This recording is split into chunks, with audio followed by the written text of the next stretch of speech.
Okay,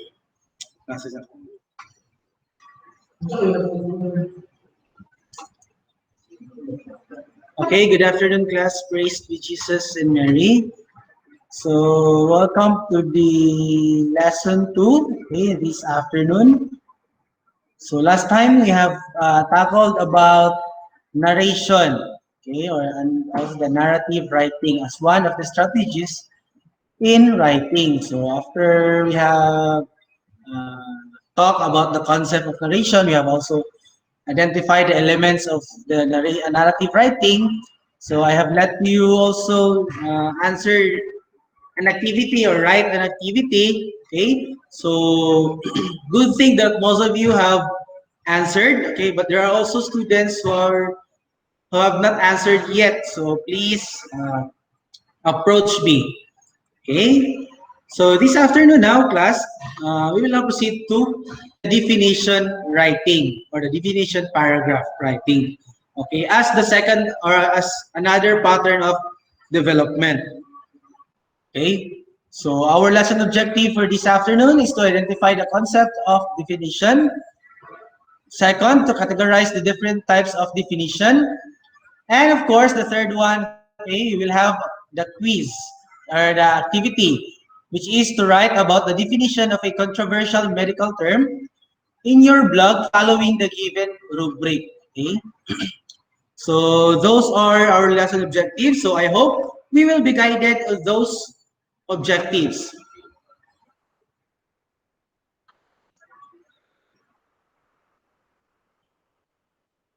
Okay, so let's begin. So definition writing. Okay, defining is one of the strategies in writing. This is used in explaining unfamiliar terms. It is clearly stated definitions which plays a critical role in a written text. So, di ba? Every time a teacher is discussing, okay, in front of you, of course, when she or give you a lesson, of course, okay, he must or she must what do you call that one, define it so that okay, you will know deeper the meaning of that particular statement, that particular word or phrase. Okay? So just like now, di ba? By having this kind of topic, so I am giving you, okay, a lot of ideas on how, okay, through defining the concept. Okay? So definition is used for two major purposes. First is to explain, okay, take note, to explain or to convince. Okay? So that's it, di ba? So definition is a very strategic, good strategy in writing. So that if you are the reader, okay, you can easily understand what is this word all about or what is this phrase all about. So if you are the author, okay, you can really deliver clearly your message to the reader. So that's all about definition writing. So try to see, okay, on the example of John Gray's The Father. Okay. So in this example below, a definition for that familiar term, psoriasis, was provided. So here, okay, this is the term, okay, and this is the meaning. Kani siya, meaning class. Okay. Kani ay, class. Okay, mo ni siya meaning. So my father's hand are grotesque. He suffers from psoriasis. So, no, mao man ni siya ang what they call that one, ang iyahang term yun.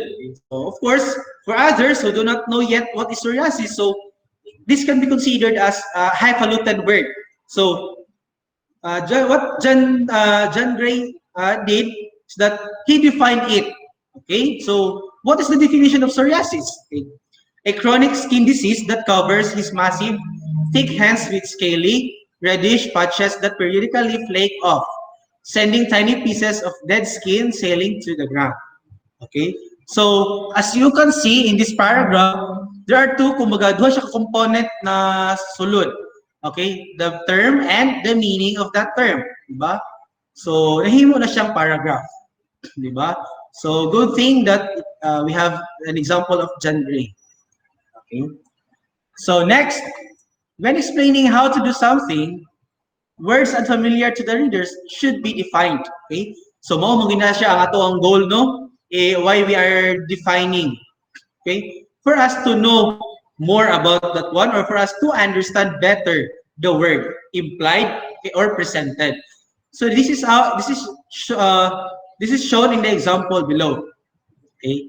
So in the example of Isaac Asimov in his writing Cholesterol, okay, this here. The trouble is though that if for any reason the body has more cholesterol than it needs, there is a tendency to get rid of it by storming it on the inner surface of the blood vessels, especially the coronary vessels that feed the heart. Okay? This is atherosclerosis. So, kanina, at the first example, we mentioned John Gray first mentioned the term, then it was followed by the definition. But this time, the definition first, and on another sentence, it was mentioned, the term was mentioned, diba? So, okay. Oh, sorry. Okay. So, the body has more, okay, muna siya ang atong kung ano, ang ato siya, what do you call it one? Our definition from this term, the atherosclerosis. Okay? So, kanan siya. Diba? So, of course, if even me, okay, at first, I don't know what is atherosclerosis. So, of course, para mas maibawa na to, so naigibutang dinig ko kung sa siya, it was being defined, di ba? How it was being defined, so gi-describe siya, no? According to its characteristics, baka ha, okay? So good thing, there is an example from Isaac Asimov. Okay. In argumentative class or persuasive objective in a written text, terms should be defined so readers will have a clear understanding of the idea being presented to them. So this is what I have been telling you a while ago. It is easy for readers to be persuaded or be moved to take on a position on something they understand. Take note, no? In argumentative or persuasive, diba?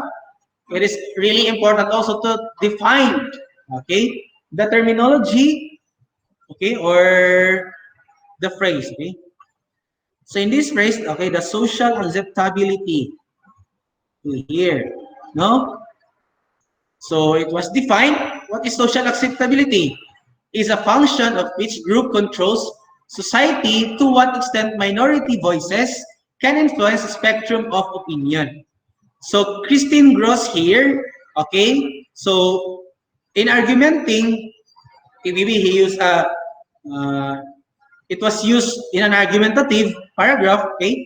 So iyan lang i-define so that the reader will understand more, okay? To have a clear understanding of this social acceptability, no? Yan siya.